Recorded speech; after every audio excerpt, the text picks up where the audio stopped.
Hi friends, ಎಲ್ರಿಗೂ ನಮಸ್ಕಾರ. ಇವತ್ತಿನ ವಿಡಿಯೋದಲ್ಲಿ ವೆಜಿಟೇಬಲ್ ಫ್ರೈಡ್ ರೈಸ್ ಯಾವ ಥರ ಮಾಡೋದು ಅಂತೇಳಿ ನೋಡೋಣ. ಹೋಟೆಲ್ ಶೈಲಿನಲ್ಲಿ ಯಾವ ಥರ ಮಾಡ್ತಾರೋ ಅದೇ ಥರ ಇವತ್ತು ಮಾಡಿ ತೋರಿಸ್ತಾ ಇದ್ದೀನಿ. ಮಾಡಲಿಕ್ಕೂ ಸ್ವಲ್ಪ ಅಷ್ಟೇ ರುಚಿಯಾಗಿಯೂ ಇರುತ್ತೆ, ಎಲ್ಲರೂ ಇಷ್ಟಪಟ್ಟು ಕೂಡ ತಿಂತಾರೆ.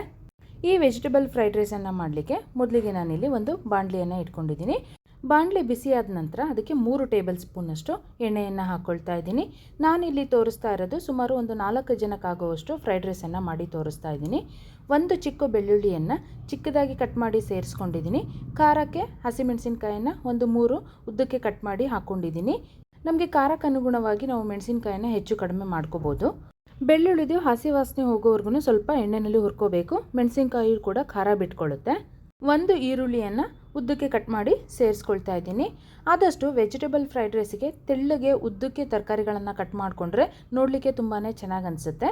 ಈರುಳ್ಳಿದು ಹಸಿ ವಾಸನೆ ಹೋಗೋವರೆಗೂ ಸ್ವಲ್ಪ ಫ್ರೈ ಮಾಡ್ಕೊಂಡ ನಂತರ ಒಂದು ಕ್ಯಾರೆಟನ್ನು ಉದ್ದಕ್ಕೆ ತೆಳ್ಳಗೆ ಕಟ್ ಮಾಡಿ ಸೇರಿಸ್ಕೊಂಡಿದ್ದೀನಿ. ಬೀನ್ಸನ್ನು ಚಿಕ್ಕದಾಗಿ ಕಟ್ ಮಾಡಿ ಹಾಕೊಳ್ತಾ ಇದ್ದೀನಿ.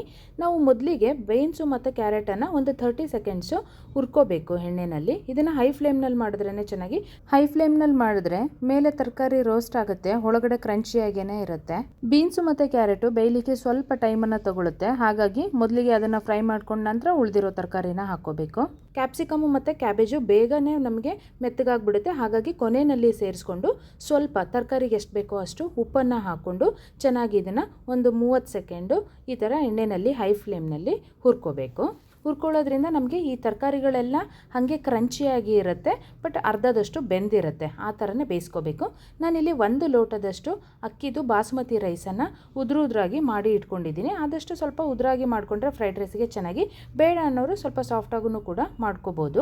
ಅನ್ನ ಮಾಡ್ಕೊಂಡ ನಂತರ ಅದನ್ನು ತಣ್ಣಗಾಗಲಿಕ್ಕೆ ಬಿಟ್ಟರೆ ನಮಗೆ ಅನ್ನ ಉದುರಾಗಿ ಆಗುತ್ತೆ.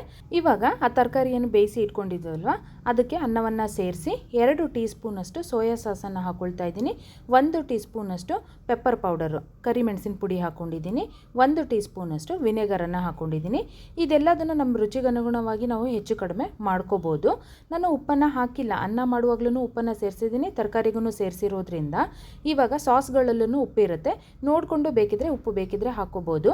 ನಾನು ಸೋಯಾ ಸಾಸನ್ನು ಮಾತ್ರ ಉಪಯೋಗಿಸಿದ್ದೀನಿ. ಬೇಕಿದ್ರೆ ನಮಗೆ ಟೊಮೆಟೊ ಕೆಚಪ್ ಮತ್ತು ರೆಡ್ ಚಿಲ್ಲಿ ಸಾಸನ್ನು ಕೂಡ ಹಾಕೋಬೋದು. ಇದೆಲ್ಲದನ್ನು ಹಾಕ್ಕೊಂಡು ಚೆನ್ನಾಗೊಮ್ಮೆ ಮಿಕ್ಸ್ ಮಾಡ್ಕೋಬೇಕು. ಆ ತರಕಾರಿಗಳು ಅದೆಲ್ಲ ಚೆನ್ನಾಗಿ ಹೊಂದ್ಕೋಬೇಕು.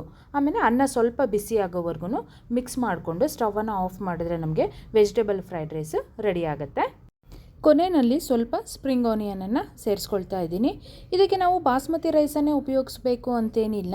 ನಾವು ಮನೆಯಲ್ಲಿ ಯಾವ ಅಕ್ಕಿಯಲ್ಲಿ ಅನ್ನ ಮಾಡ್ತೀವೋ ಅದೇ ಅಕ್ಕಿನ ಉಪಯೋಗಿಸ್ಕೊಂಡು ಕೂಡ ನಾವು ಫ್ರೈಡ್ ರೈಸನ್ನು ಮಾಡ್ಕೋಬೋದು. ಅದೂ ಕೂಡ ರುಚಿ ಚೆನ್ನಾಗಿರುತ್ತೆ. ನೋಡಿದ್ರಲ್ವ, ಮನೆಯಲ್ಲೇ ಈಸಿಯಾಗಿ ಯಾವ ಥರ ಫ್ರೈಡ್ ರೈಸನ್ನು ಮಾಡ್ಕೊಳ್ಳೋದು ಅಂತೇಳಿ. ಈ ವಿಡಿಯೋ ನಿಮಗೆ ಇಷ್ಟ ಆಗಿದರೆ ಲೈಕ್ ಮಾಡಿ, ಶೇರ್ ಮಾಡಿ, ಹಾಗೆ ನನ್ನ ಚಾನಲನ್ನು ಸಬ್ಸ್ಕ್ರೈಬ್ ಮಾಡಿ. Thank you for watching this video. ಮತ್ತೆ ಇನ್ನೊಂದು ರೆಸಿಪಿಯೊಂದಿಗೆ ಹೊಸ ವಿಡಿಯೋದಲ್ಲಿ ಸಿಗ್ತೀನಿ.